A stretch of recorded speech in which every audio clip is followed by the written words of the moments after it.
Tails OS. So Tails is part of the Tor project. Stands for the Amnesic Incognito Live System. And what's different about it is it boots from a USB stick.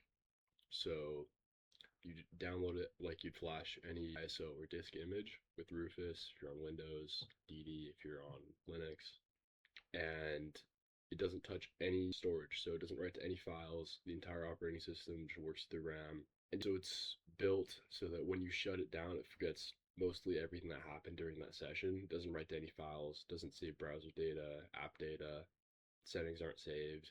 You can use encrypted persistent storage to put settings, but other than that, nothing's saved. It's as if you didn't even use the machine.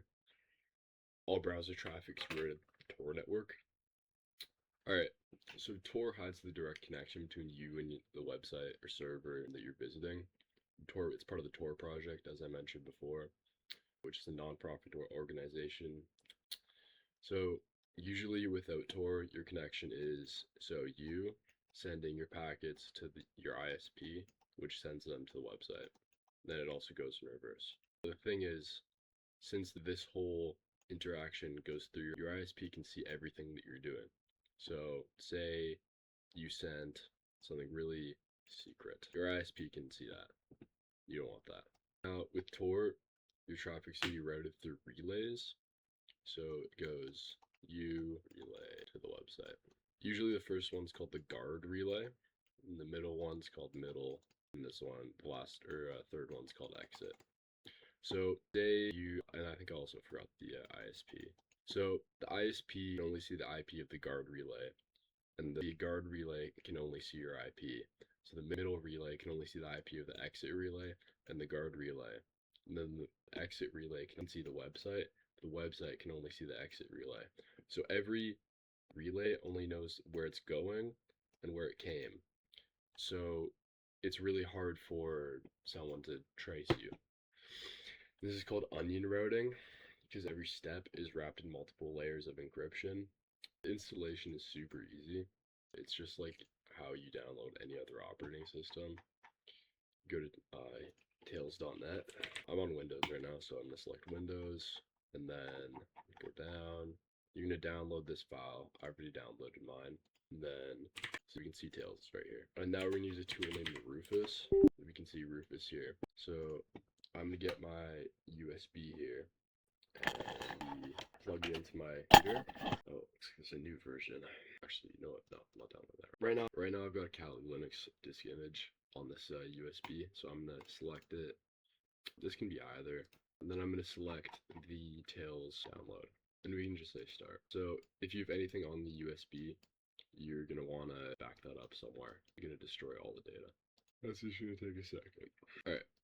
Now, once that's done, you're gonna have to restart your computer and actually go into your UEFI and select the USB as the boot device. So I'm literally just gonna restart my computer, and what I'm gonna do is I'm gonna spam F2. Now, as you can see, we're in the BIOS or the UEFI. You don't want to do that. And this is gonna look different depending on what motherboard you have or what type of computer you have. But there's gonna be a boot menu somewhere or a boot manager, and what you're going to do is, so for me I have a boot override section. I'm just going to select USB flash drive right here. You can tell by the storage amount. And now we're in Tails.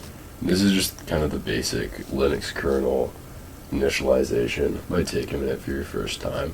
If you've never used Linux before and you've always been on Windows, one thing you'll notice is your CPU fan will turn off, or at least get a lot quieter, just because of how less bloated it is. That's one thing I really noticed. Right now, my CPU fan it's spinning, obviously, but it is not making any noise. That's the biggest difference that I noticed. Alright, back on Windows now that we booted Tails, we can see that there's literally no changes to my disk. You could, obviously, Windows doesn't understand the Linux file system, so even if it did make changes, we wouldn't even be able to see on Windows.